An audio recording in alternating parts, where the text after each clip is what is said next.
제306강 제목은 계기입니다.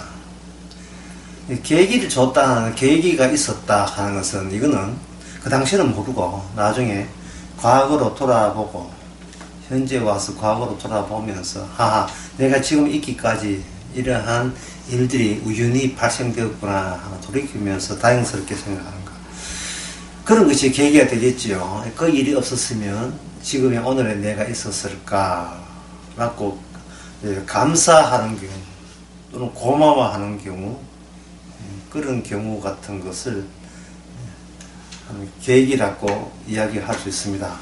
근데 성경 전체에 봐서 계기를 본다면 결국은 이겁니다. 천국 가기 위해서 하나님께서 나에게 어떻게 방향 틀기를 시도했는가, 그게 계기가 되겠죠. 만약에 주께서 그때 이 일을 벌리지 아니하였다면 나는 지옥 갈 것 했는데 하나님께서 그때 마침 계기를 주셔서 나는 지옥 가지 않고 천국 가게 되었다. 정말 하나님 감사합니다. 돌이켜보니까 고맙습니다. 라는 경우를 성경에서 계기라고 하는 겁니다. 그러면 여기서 지옥 갈 뻔 했는데 천국 갔다. 그걸 어떻게 알죠? 내가 그냥 있었으면 지옥 가야 되는데 지금은 천국 왔다고 했을 때, 그러면 천국 갔을 때의 그 사고방식과 지옥 가는 사고방식이 같을 일은 없겠죠. 자, 계기라는 것은 그냥 무심코 동일하게 의식을 가지고 살아가는 계기라는 게 없습니다. 지금까지 살아가는 거가 너무나 획기적으로 다른 생각을 가지면서 세상을 보는 경우, 전혀 다르다. 달라도 너무 다르다. 이러한 사태가 일어났을 때 그걸 계기라고 하는 겁니다. 그런데 이제 그런 식으로 계기를 잡아오려면 어떤 일이 벌어지냐 하면은 어느 순간에 야, 참 그때 당신을 안 만났으면 나는 큰일 날 뻔했다. 왜? 그때 당신 만나가지고 이렇게 잘 먹고 잘 사니까 그때 안 만났으면 난 가난하게 되었다 라고 할 수는 있어요. 하지만 그것은 지금 내가 부자 되었다는 것이 오늘 부자 됐는데 그게 내일까지 모레까지 계속 된다는 보장이 있습니까?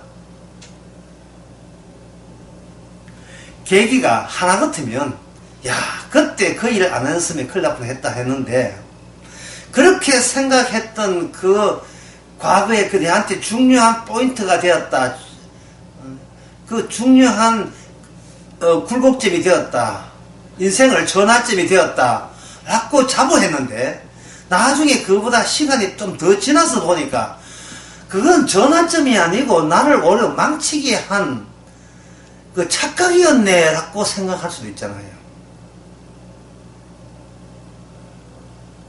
세 번째입니다.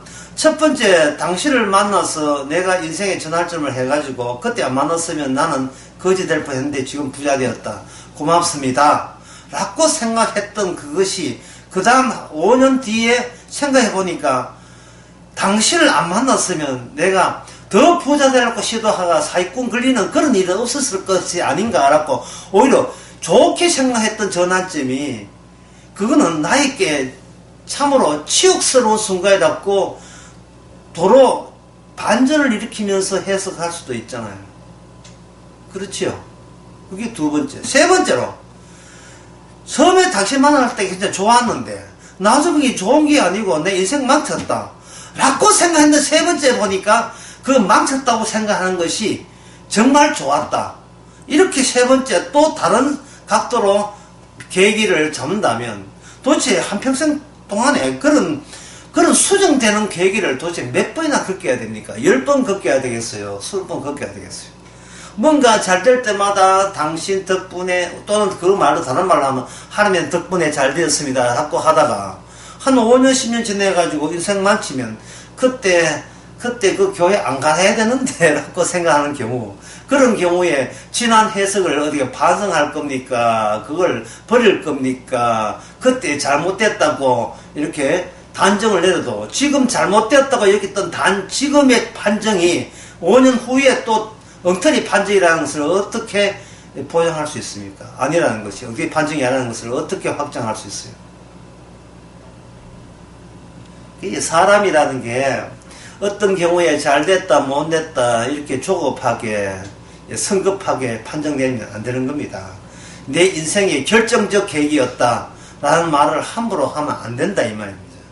그러면 성경에서 말하는 정말 그때 아니었으면 난 지옥 갈 뻔했다, 그때 아니었으면 정말 구원 못 받으면 했다 하는 결정적 경우에 있어서 그 전과 후에 어떤 질적인 차이가 있는지 그거는 성경 전체를 통해서 우리가 알 수가 있습니다. 그게 뭐냐면 계기가 있기 전에는 어떤 사고방식으로 살아가는가 하면 선과 악을 따지는 방식 외에는 아무것도 없었어요.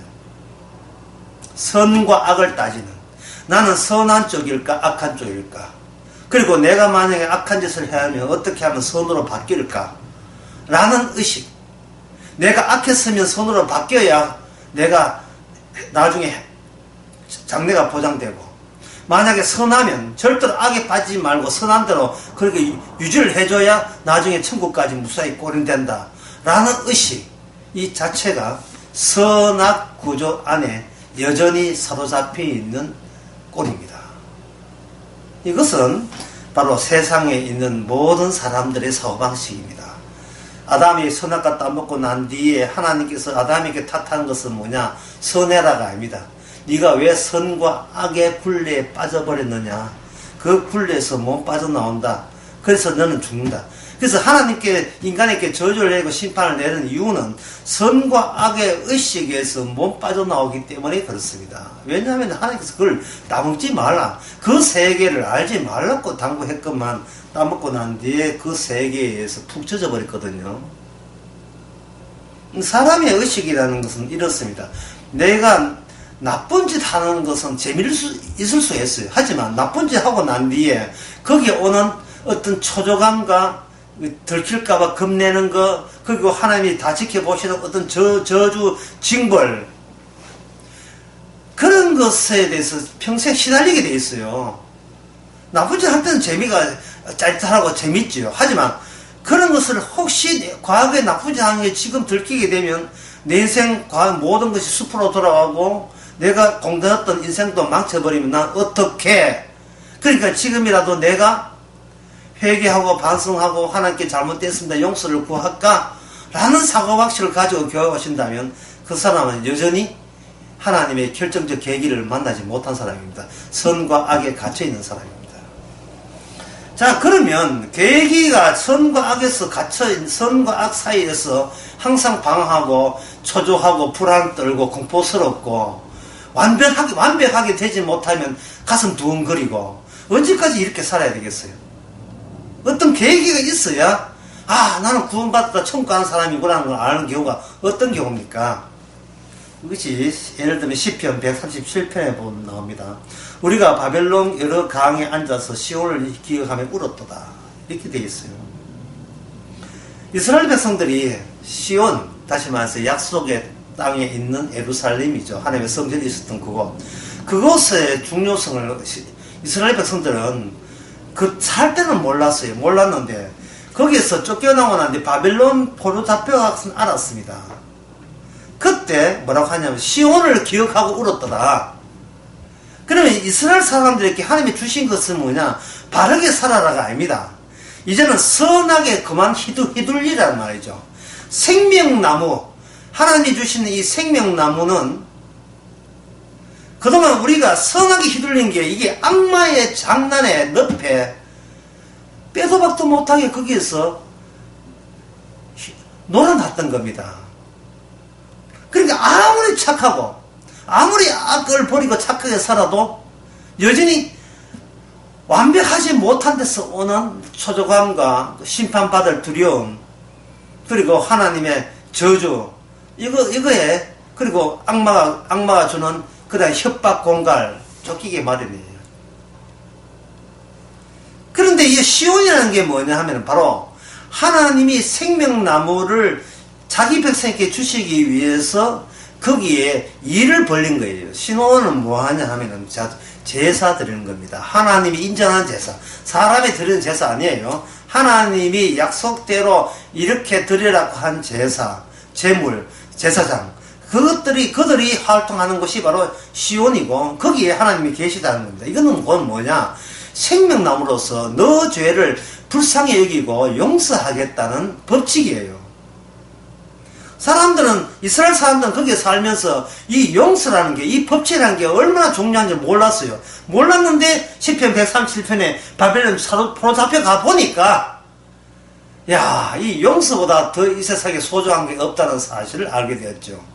끝으로 말씀드린 것은 우리가 용서받으면 우리가 좋다는 말이 아니고 용서받는 우리 자신보다 하나님의 용서하심과 하나님의 사랑과 긍휼하심이 우리보다 더 소중하게 하나님이 생각하시는 겁니다.